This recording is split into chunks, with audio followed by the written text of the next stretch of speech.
Okay, everybody's been wanting to find out how I cook collard greens, and this is New Year's Day. It's a tradition to eat collard greens on New Year's Day, and also black-eyed peas. I'm gonna have some black-eyed peas, some cornbread, some collard greens, and some all the goodies on New Year's Day. That's what the tradition's all about.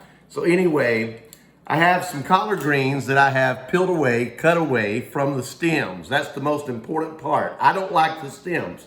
The stems are a little bitter, a little harsh to me, and they take longer to cook. And so each leaf, and I use fresh collards, I don't use them out of a can, and I take the stem off of the leaves, and then I cut up the leaves, and I put them in a solution for a while. I let it soak for a couple of hours, actually. And that solution, after I've cut up the collard greens to the right size, then what I'm gonna do is put it in this solution. This solution is made out of basically just water, salt, and some organic apple cider vinegar. And I let it sit in there. And how much do I use of each? I'm gonna put about 2 tablespoons of salt. Not all that salt's gonna go into the leaves of the collard greens. Actually, it's gonna be pulling things out of the collard greens, not putting into it, because the apple cider vinegar is doing the same thing. It's interacting. I'm gonna put about a half a cup of apple cider vinegar, and then I'm gonna fill up the bowl to where I have to push down on the greens to get them all wet. I don't want it to come over top of it. I wanna push into it, and then I want to actually, so you can see, and you can see the collard greens are in the mix. And so this is washing and purifying the collard greens. Any kind of contaminants it may have on it from where it's grown, even if it's grown organically. Many times sprays or what have you could be transferred from one garden, flying through the air, in a mist from one garden to the next. You just wanna make sure that everything's washed off. You wanna make sure that any kind of insects or dirt or anything else that could be on those collard greens are all gone. And that's what I do. Is this has been soaking for a couple of hours, and you can see how nice and green these collard greens are. Now, once we start cooking them, they'll change color again. I'll show that to you in a moment. But anyway, I'm gonna drain this off, and then I'm going to start the rest of the process, because it's not just about the collard greens, it's about how we season it and how we make them taste just right. So anyway, this is Jeff Welch talking to you about how to cook collard greens on New Year's Day. This is a quick video. It's not gonna be perfect. People wanted to know, so I'm doing it very fast. Okay, I have to put a little bit of oil in the pan, and this is a slow cooker pan, but it's perfect. Right, first I wanna get the heat where it needs to be. You don't want it on a high heat. You want it on a medium heat, so it's not too hot. Then what I do is I put in what I call fat back. It's fat pork, okay? And it's this is salted pork. Everybody has their own preference what they want to put in it. You can put ham hocks or bacon, whatever else you want to put in it. I'm gonna put some salt pork in there and let it render down. I'm also gonna put some onions in here with it. Onions make everything taste better. Now, as that renders down, the reason we're doing this is because we want it to taste good, right? We want the collards to have a good flavor. And collards, you don't want them bland. You want them to have a good taste. We're gonna put some other things in here as well. As it starts rendering down, we want it to render down first. And we're gonna add some more ingredients. So right now, only thing that we're adding is oil, some salt pork, fat back, southern collards, okay? This is the southern way of doing it. You can use any type of pork meat. If you want to use some smoked ham hocks, that's a good way to go. Sometimes I use smoked ham hocks and And I cook them down, and that takes a couple of hours actually to cook the ham hocks before you ever even put the collards into the pot. You can hear it sizzling good. These onions smell great. The pork smells great, and the collards are going to smell up the entire house here in a moment. And the house will smell good for a day or two because collards do have a distinct smell to them when you cook them. And it's a tradition to eat collards on New Year's Day. Of course, black-eyed peas as well. This is a stainless steel pot. I do not use aluminum to cook in. Some people do, I don't. I believe that aluminum is a health risk. If you cook in aluminum, you should consider that. And try to get used to cooking either in cast iron and stainless steel with most of your dishes, and I'll just tell you, your dishes are going to taste so much better. Another thing that I'm going to put in here besides just the oil is we're going to be putting some butter in there with it as well. I'm going to put a stick of butter in there. Let that actually be part of the rendering process as well.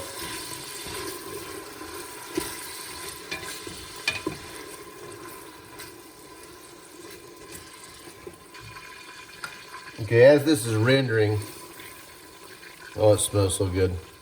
I'm going to put a couple of seasonings in here with it. We don't need to put salt because the pork is salt fat back pork, and it's already salty. Okay, so we're not going to add any salt, but we are going to add,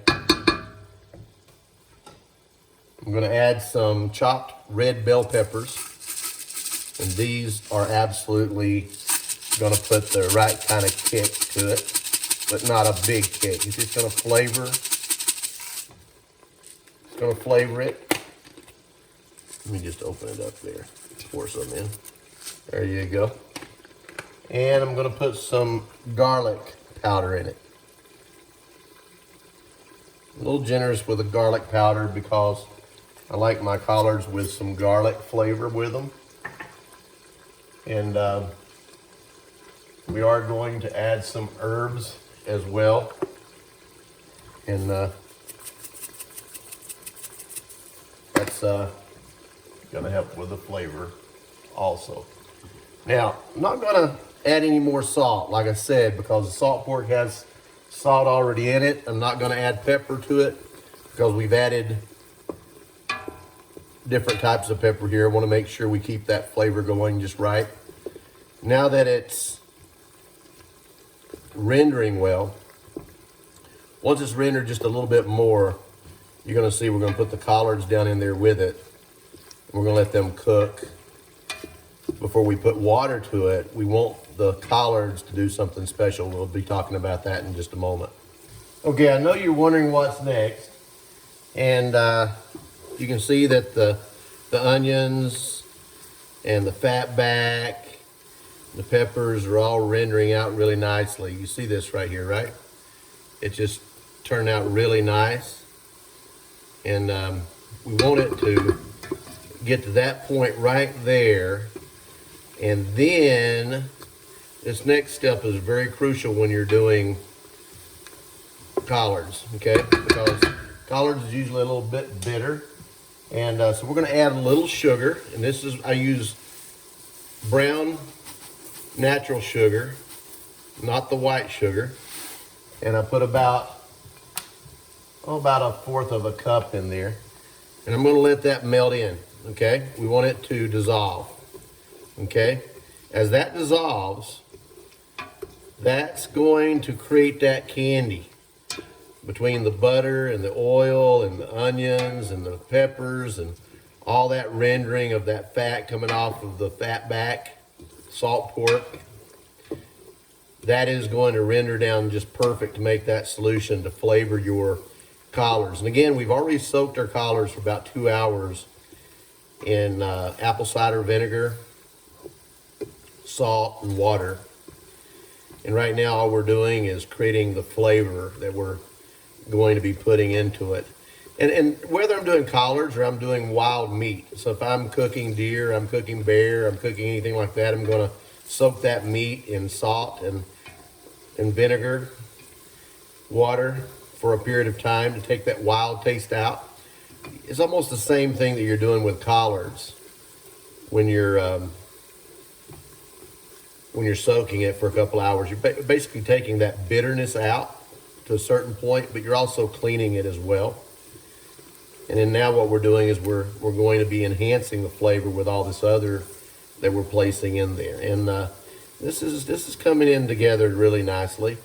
Again, I don't have the heat up very high, so it takes a few moments for the sugar to all melt. And it'll melt into that butter and that oil almost like a real thin caramel. And it's not going to have any thickness to it once it's all melted and rendered in, but you want to keep stirring it because you don't want that sugar to burn on the bottom while it's melting. Okay, once it's melted and you're in the next few phases, it's not going to matter, but right now it matters. So you want to keep stirring it, and you don't want to get this liquid on you. Now, oil will burn you, but oil and sugar both together will burn you very badly. So you don't want to get this on you at all while it's hot. And this is also, by putting that sugar in there, it causes all that grease to get hotter, and you can all of a sudden see the fat back starting to really take a turn. See this? Okay, so it's getting cooked very, very nicely.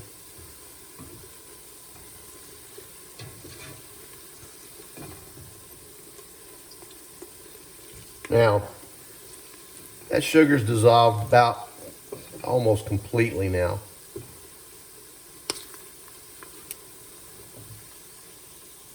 Okay, now this next step, and you can see this is caramelizing now. It's at that point, we need to go to our next step. This is a perfect condition for our flavorings that we're putting in it. That's what all this is just flavorings, because we don't want bland collards. We want good collards, right? So now we're going to, what I call, go through the wilting stage. And this is where we're going to add some collards to the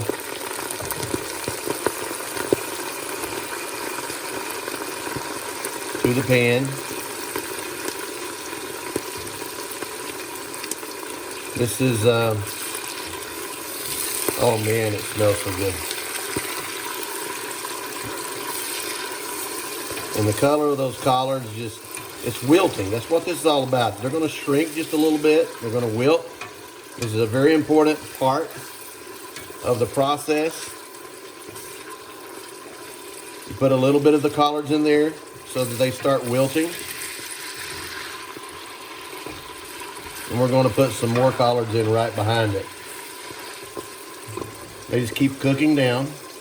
Don't put them all in there at once. Keep doing this until they all wilt down, okay? This is the southern way of doing collards.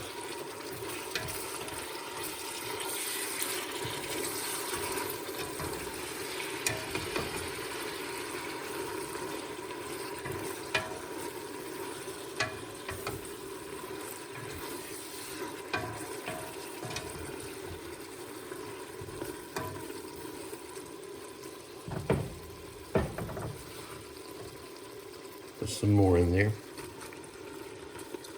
And what causes it to wilt is all that steam and oil, and that rendering of that fat. We want that to cause the collards to infuse with that before you add any water. You notice we haven't put any water in this yet. Most people, that's where they make their biggest mistake when they're cooking collards, is they want to cook them 100% in water. We want them to wilt first of all in the rendering. That's where those flavors get infused into those collard greens and make them as delicious as they're supposed to be. This is going to be some of the best collards anyone could ever eat when this is done. Okay. Okay, so we're about ready to put the rest of the collards in. And these are some good collards, by the way. They were fresh. My daughter picked them up today and brought them to the house, and perfect timing since it was New Year's Day.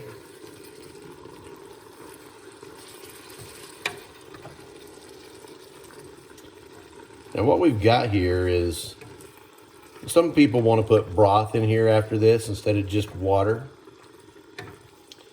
I personally, I'm just okay with water. I feel like that we have enough flavor and broth with what we're already doing. And some people put chicken broth in, and I just don't feel like the chicken broth is a good move when you already have the pork and you have those flavors that are working. You don't want to take away from those flavors. You don't want to compete with those flavors. You want them to come out in your collards. These collards look amazing so far, and their color is phenomenal. Two things: you don't want to add too much water, and you don't want to add too little. I try to put just enough water in there so I know that the collards are lifting. I know some of it's going to evaporate out, which is fine, but as long as I don't have my heat up too high, I can prevent a lot of the evaporation from taking place while the cooking is taking place. So now you notice that we've cooled it off. So it's almost like we've shocked it. We've taken it from boiling down to not boiling now. And you can already see, I mean, we have a good colored broth here with what we've already created. That's gonna mostly, again, it's infusing all those flavors into the collards. And the collards, look at the color now, and I'm gonna show you the color later after it's been cooking for a while. Because after it's been cooking for a while, all those colors are gonna change just a little bit, because that's what you look for when the collards are actually getting done.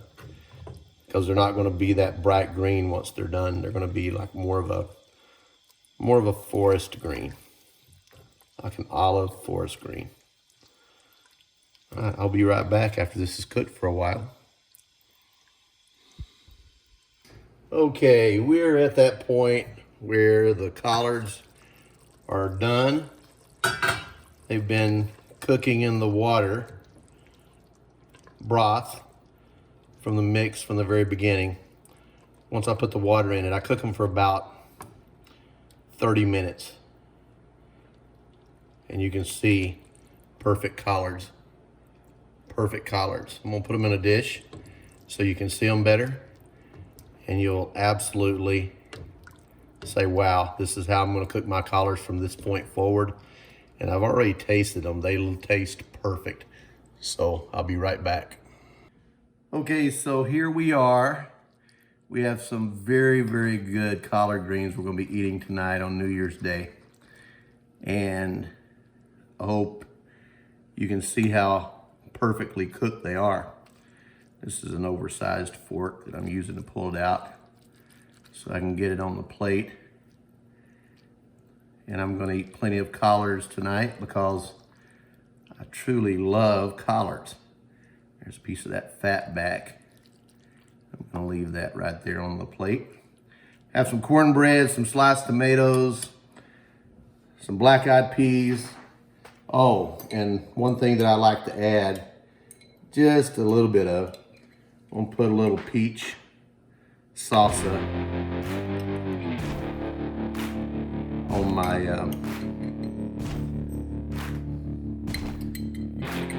collard greens. So there you go. There's just collard greens. Hope you like what you see.